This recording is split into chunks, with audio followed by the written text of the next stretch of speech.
day trip to Luxor from Cairo.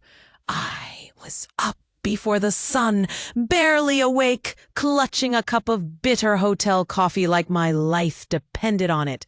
It was still dark when the Memphis Tours driver picked me up from my hotel in Cairo. There's something magical about traveling before dawn. The quiet streets, the sleepy glow of the city preparing to rise, and the thrill of what's ahead. By the time we took off from Cairo airport toward Luxor, the sky had started to warm with soft gold and rose tones. I nestled into my window seat, watching as the Nile snaked its way across Egypt's terrain. It felt surreal, like history was unfolding beneath my feet. First stop, Karnak Temple. The first breath of Luxor's morning hit me like an ancient whisper. Dry, warm, and rich with the scent of sun-warmed sandstone.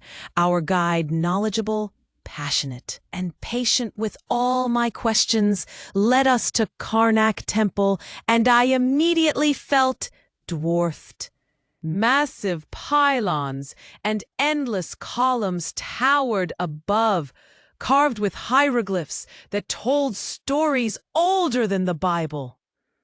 I wandered through the great hypostyle hall, craning my neck up at the lotus-shaped capitals and letting my fingers brush against stone, worn smooth by centuries.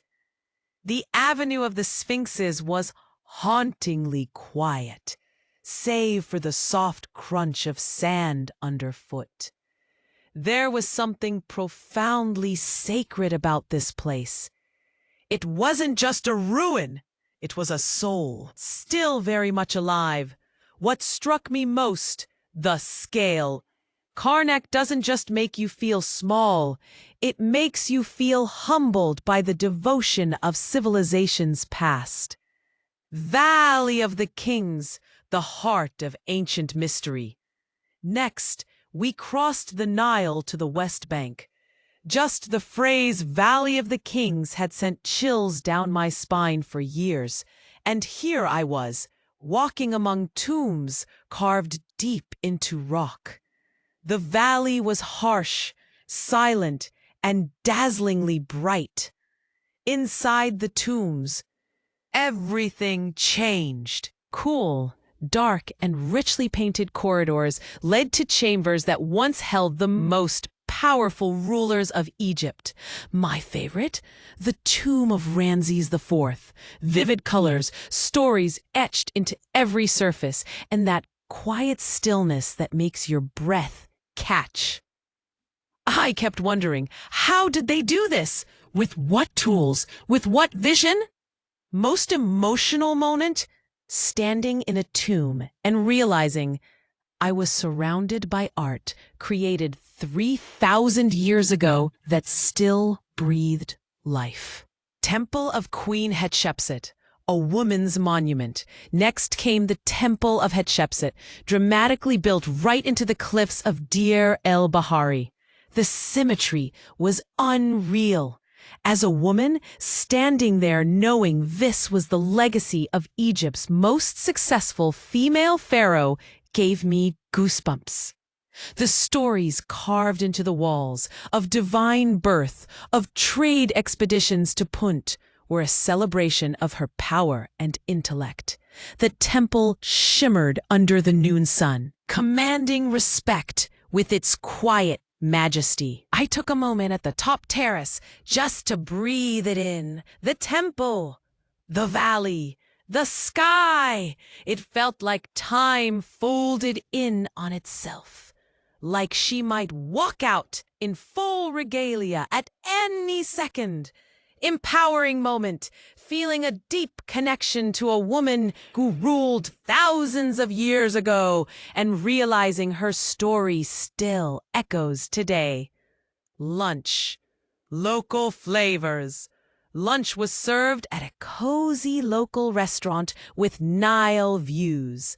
After hours of time travel, the scent of grilled kofta and warm baladi bread brought me back to earth. I sat in the shade, sipping fresh hibiscus juice and chatting with fellow travelers. The food? Comforting. The company? Enthusiastic. The view? Sublime. Favorite flavor? Spiced lentil soup. Simple, rich, and deeply Egyptian. Evening pause, hotel rest. With our tour wrapped up by 4 p.m., Memphis Tours arranged a room at a nearby hotel so we could relax before the late flight back to Cairo. I sank into the cool sheets and closed my eyes, still seeing columns and hieroglyphs behind my eyelids. I didn't nap. Instead, I journaled. I filled pages and pages, trying to capture the sensations of the day. Dust on my skin, sun in my eyes, awe in my chest.